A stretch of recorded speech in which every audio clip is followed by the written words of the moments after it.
वो पार्लर के बाहर पहुंचे तो इमाद ने उसकी जानिब शरारत भरे अंदाज में देखा। वैसे तो आजकल के मेकअप पर मुझे पूरा भरोसा है कि दुनिया का सबसे बड़ा जादू पार्लर्स में होता है, मगर फिर भी ब्यूटिशियन से कहना अच्छे से तैयार करो कि मैं चुड़ैल नहीं लगूं। आखिर दाल ही की बहन हूं, कुछ तो इंसानों जैसी शक्ल। आउच। वो बात के दौरान ही हरीम के बाजू पर एक जोरदार किस्म की चुटकी काटे जाने पर बुलबुला था।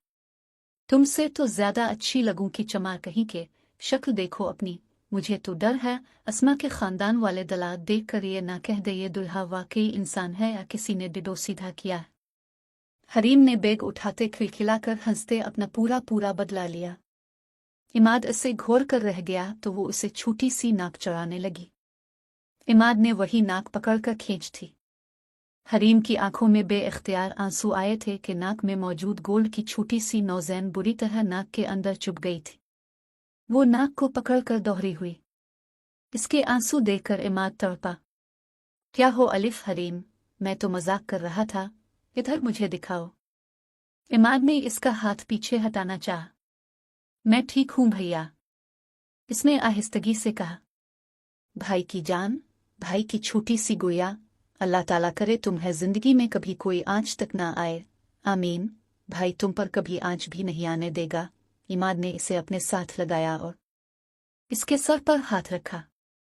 जी जी मुझे मालूम है ये चोंचले इसलिए हो रहे हैं ताकि मैं पापा को आपकी शिकायत ना लगाऊं। हरीम संभली और उसकी उदास शक्ल देखकर अपनी टोन में वापस आई तो वो मुस्कुरा दिया। तुम लगा देना शिकायत, मैं माइंड नहीं करूंगा। इसने सुलह जो लहजा इख्तियार किया तो वो बैग लेकर गाड़ी से नीचे उतरे। जब तैयार हो गई तो बैल दे देना, इमाद ने कहा। तो वो उसे मुंह चढ़ाती अंदर भाग गए। इमाद इसकी हरकत पर हंस दिया और गाड़ी आगे बढ़ी। वो वटियन एरिया में बैठी बेजार हो रही थी कि तभी उठी। सिस्टर मेरे पास वक्त नहीं है, मैं लेट हो जाऊंगी बारात के लिए। जब मेरी अपॉइंटमेंट थी तो आप लोग लेट क्यों कर रहे हैं? हरीम जाकर रिसेप्शनिस्ट के सर पर सवार हुई। अभी वो जवाब देती कि अंदर रूम में से एक लड़की ने बाहर मुंह निकाला। हरीम, अंदर आ जाएं। लड़की ने कहा तो इसने सिक का सांस लिया और जल्दी से अंदर दाखिल हुई। अंदर ब्यूटिशियन ने इसका मुस्कुराकर वेलकम किया। अब चेंजिंग रूम से जल्दी से ड्रेस चेंज करके बाहर आ जाएं। ओके, हरीम कहती चेंजिंग रूम में गई और अपना लिबास तब्दील किया। उसने तो अपना लिबास भी पहली मर्तबा देखा था। सारी तैयारी सलमा बेगम ने ही की थी। इसका मिजाज ऐसा था कि वो ज्यादातर घर से बाहर निकलना पसंद ही नहीं करती थी और शॉपिंग पर जाना तो बिल्कुल पसंद नहीं था। कोई बहुत ही जरूरी काम हो तो फिर ही जाती थी। उसने हैरत से अपने आप को आईने में देखा। मुतनासिब सा नाजुक सरापा, गोरे रंग पर हल्के कमदार लेमन कलर लहंगे में वो आसमान से उतरी हुई प्री ही लग रही थी। वो लिबास बदल कर बाहर आई तो ब्यूटिशियन ने से हैरत से देखा। हरीम कंफ्यूज की होकर अपनी उंगलियां चटखाने लगी। आइए हरीम, ब्यूटिशियन ने सर झटक कर कहा। वो आकर दीवार गिर आईने के सामने चेयर पर बैठ गई। क्या हुआ आपी? आप ऐसे क्यों देख रही थी मुझे? अजीब लग रही हूं इस ड्रेस में। हरीम ज्यादा देर खामोश बैठ ही नहीं सकती थी। अब अपनी कन्फ्यूजन दूर करने को पूछ ही लिया। मैं ये देख रही थी कि ब्राइडल के हिसाब से आपका डर में काफी ज्यादा सिंपल है। ब्राइडल मेकअप तो इस ड्रेस पर सूट ही नहीं करेगा। ब्यूटिशियन की बात पर हरीम अपनी जगह से उछली। व्हाट? आप ही ये क्या कह रही हैं आप? मेरा ब्राइडल नहीं पार्टी मेकअप है। हरीम ने जल्दी से इसकी गलत फहमी दूर करने की कोशिश की। लेकिन excuse me miss, bridal makeover मेरा होना है। अभी वो लोग बात ही कर रहे थे कि पीछे से एक नकचली सी लड़की सुर्ख ब्राइडल ड्रेसेस में आकर तीखे लहजे में बोली। ओके बैठे अब भी। वो लड़की हरीम की साथ वाली सीट पर बैठ गई। ब्यूटिशियन का हाथ तेजी से चलने लगा। तकरीबन हमें से 25 मिनट में हरीम बिल्कुल तैयार थी। लेमन कलर लहंगे के ऊपर पार्टी मेक और लंबे घने सिया बाल कमर पर करल करके खुले छोड़े गए थे। वो खुद को आईने में देखकर हैरान थी कि ये वही थी। आप ही काफी तेज मेक है ये, इसने जुज़बुज़ होते मुंह बनाकर कहा। अरे भाई दुल्हन की बहन हो, रोज रोज भाई की शादी थोड़ी होगी। इट्स ओके, पूरी क़यामत लग रही हो। ब्यूटिशियन ने मुस्कुराकर कहते आंख विंक की। वो भी हंस दी थी। इसने बैग से फोन निकालकर इमाद को कॉल की थी, जो दूसरी बेल पर रिसीव कर ली गई।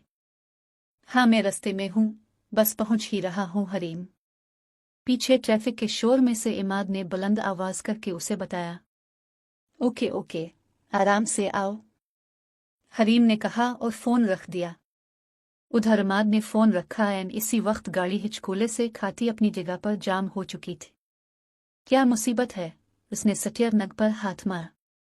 उधर वो अब वटियंग एरिया में बैठी इंतजार करके बेजार हो चुकी थी कि तभी एक लड़की अंदर आए। इसने पुकारा, जी। वो जल्दी से अपना बैग लेकर खड़ी हुई। आप ही हरीम हो? जी जी, बाहर आपके घर वाले आपको लेने आए हैं। ओके। लड़की के इत्तला देने पर वो सर हिलाती पार्लर से बाहर निकली। उधर उधर देखा, इमाद की गाड़ी तो कहीं भी नहीं थी। वो अब परेशानी से अंदर वापसी के लिए मुड़ी ही थी कि महज चंद सातों की देर थी। एक दिन इसके पैरों में चरचराई और इसे दाएं बाएं बाजुओं से दबोचकर वैन में खींच लिया गया।